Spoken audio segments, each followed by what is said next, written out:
On a country road 2 miles southeast of the town of Bathgate in West Lothian, on a summer night in 1988, a Ford Fiesta was making its way home through the trees. There were 5 people in the car. The driver was a 33-year-old mature student called David Coleman. The front seat passenger was his wife, Kathleen. The 3 children in the back were aged between 6 and 14. They had been out for the evening. They were less than a mile from their own front door. The road they were on is, and still is in the year 2026, a single-track minor route that climbs out of Bathgate. It runs up North Bridge Street through Hopetoun Street onto Drumcross Road and then bends east for about 2 miles through a 54-hectare amenity woodland called Ravencraig Wood. The locals know it as the Knock Forest. It sits less than a mile southeast of Bathgate Hills, which is a Neolithic henge, a sacred site in continuous ritual use since around 3,500 years before Christ. The trees on either side of the road were Scots pine and larch in the upper sections, oak and alder where the ground dipped towards the burn. The Fiesta's headlights picked out perhaps 30 feet of road in front of them. Everything past that was black. There was no other traffic. There was no moonlight to speak of. And then something on the verge to their right began to run. What David Coleman saw from the driver's seat was a human-shaped figure on the embankment to the right of the car. The figure was running. It was, in his account, well over 6 feet tall. It was bulky. It was glowing, silvery in his own word, shining in his wife's. Whether that meant it was emitting light or reflecting the Fiesta's headlights in some unusual way is a question Coleman has never been able to settle, and it was moving at the speed of the car.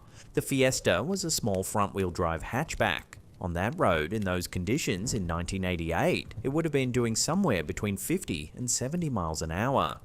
The figure on the verge, running on its own 2 legs on a wet Scottish embankment in summer darkness, was matching that speed, stride for stride, hedge for hedge. Its posture was, by all accounts, classical, leaning forward, knees driving, arms swinging at its sides, but its head was turned, not turned away, turned back, over its shoulder, looking at the car. What was on the face, Coleman later said, was a scowl.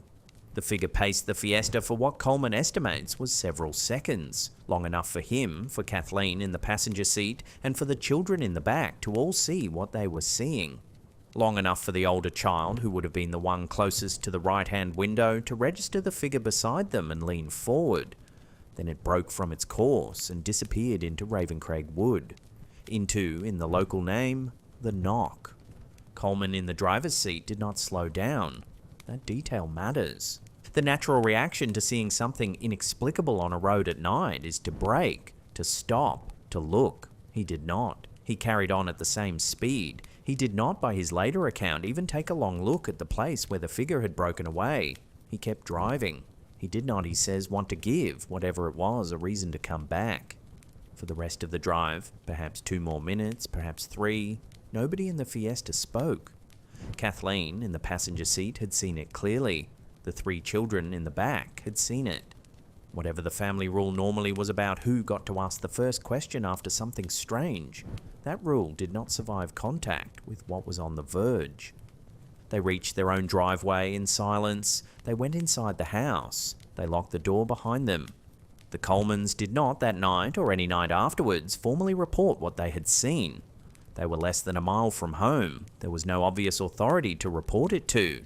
Coleman himself, by his own account at this point in his life a former outlaw biker who had taken up a mature degree, had no framework for it. He was 33 years old. He had been a sensible person up until that night. He went on in the days that followed being a sensible person. What he and Kathleen and the 3 children had between them after the encounter was a story they could not place. And as it turned out, they were not the only people in that part of Scotland who could not place it. The Bathgate Hills, where the Colemans lived, are unusual country. They are a ridge of low hills running roughly east to west in West Lothian, about 30 miles west of Edinburgh. They sit on Neolithic sacred ground. Bathgate Hills, at the centre of the ridge, has chambered burial structures dating to around 3,500 years before Christ, and continued in active sacred use for the next 4,500 years. The skyline is visible from a substantial portion of central Scotland on a clear day. The local tradition reads the entire ridge as a single body. In the story, the Bathgate Hills are a giant lying on his back. Ravencraig, The wood the Colemans drove past that summer night is the Giant's Head. The dip between Ravencraig and the next hill is the throat. The Knock and the Western High Point form the chest. Cairnpapple, the henge, is the navel. The stepped ridges to the northwest are the left hand, locally called the Giant's Knuckles. Witchcraig is the knees. Cockleroy at the north end of the ridge is the feet. In some versions of the story, the giant has a name. He is called the Raven. The Knock, the second hill on the ridge, the one whose flank the Colemans' road skirts, is named for sounds that have been heard in the trees for generations. The local people call them the wood knockings. They are unexplained. Locally, they are not even particularly remarkable. They are the kind of thing a Bathgate resident in 1988 would have grown up hearing about, the way a person from any old country place grows up hearing about the noises in the wood at the back of their parents' house. That was the country David Coleman drove home through. In the years after the encounter, Coleman left his student life and trained as a registered mental health nurse. He took further qualifications in counselling, in hypnotherapy, in regression therapy. He founded an organisation he called Scottish Unexplained Phenomena Research, SUPR, through which he began slowly to catalogue the other people in Scotland who had seen something similar. There were more of them than he had expected. Scattered through the northeast coast of Scotland, from Bathgate up through Fife and on into Aberdeenshire, were accounts of a tall, fast-moving humanoid figure seen on rural roads, on forest tracks, on the edges of fields. Some witnesses called it the Silver Man, some called it the Running Man, some called it Fast Foot, some called it the Raah. The accounts were not unified. They were the kind of accounts ordinary people give when something has crossed their path that they do not have language for. A farmer walking home from a pub, a delivery driver on a back road, a nurse leaving a late shift. The figure in each account was tall. It was running. It was in some accounts glowing. It was in most accounts gone before the witness had quite worked out what they were looking at. And in November of 1995, on a road in the Bathgate Hills not far from where they had been that first summer night, the Coleman family had what they reported as a second encounter. They were again in the car. They were again driving in the dark. This time it was Kathleen in the front passenger seat who saw it first. A figure, 6 feet tall, humanoid, running down a path through the trees at high speed. Its face, by her later description, was male and human-looking. The children in the back, by Coleman's account, were, and this is the word he uses, very excited. The figure broke off into the wood and was gone. The British press of the time picked the story up. They needed a name for it. They did not, for whatever reason of editorial style, use any of the local terms. They called it Quickfoot. That is the figure the press of 1995 remembered. The figure the Coleman family remembered was the one on the verge in 1988. The figure that had paced them on a Scottish country road in a Ford Fiesta with 3 children in the back, head turned back over its shoulder, scowling. Some years later, and here the case enters territory that has to be flagged, Coleman began applying self-regression hypnosis to his own memory.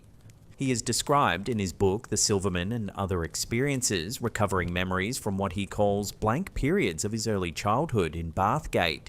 He is described in those recovered memories earlier encounters with what he believes was the same figure, dating back to when he was 5 years old. That would have put those childhood encounters in the early 1960s.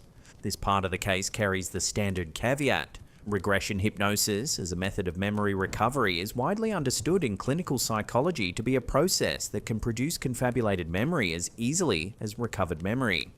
Coleman is professionally trained in the technique, which means he understands its limits. Whether that makes his self-application of it more or less reliable is a question the case has never settled.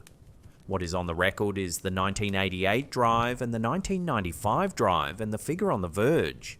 2 events, 2 cars, the same family, 4 other people in those cars besides David Coleman himself, all of whom saw what he saw. And the broader pattern of accounts catalogued by SUPR and by the British cryptozoologist Deborah Hatswell, who has interviewed Coleman and who has, through her own organisation BBR Investigations, brought together other people in the northeast of Scotland who say they have seen the same figure on the same kind of road on the same kind of night. There are 3 serious ways of reading what happened. The first is the cryptid theory.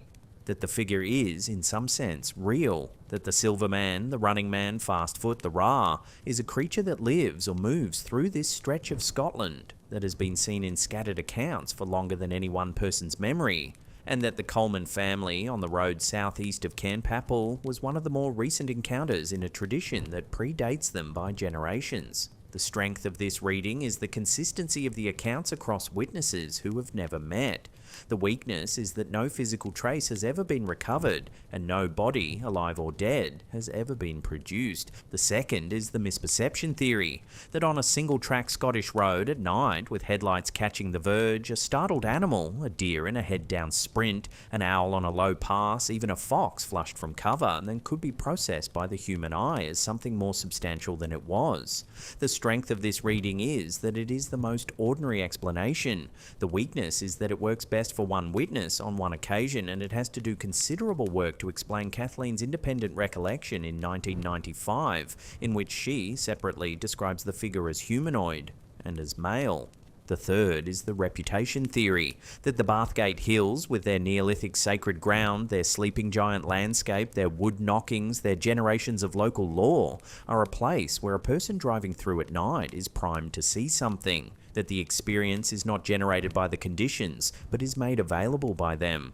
That the Colemans saw something genuinely strange, but that they saw it in the place where, of all places in Scotland, they were most likely to.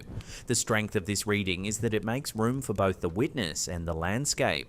The weakness is that it does not, in the end, say what happened. It says only why it could happen there.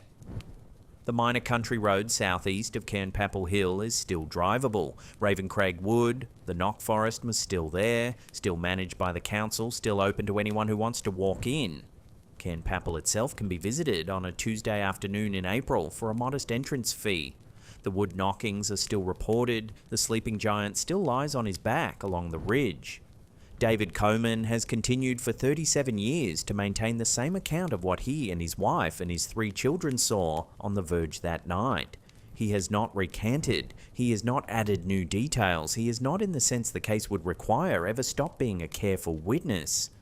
Was it a cryptid that has been crossing those hills in scattered accounts for longer than the road or the wood or the giant has had names? Was it a startled animal made strange by headlights in a Scottish summer dark?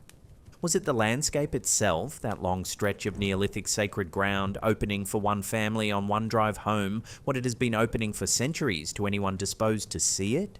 The figure has not been seen on that road in some years.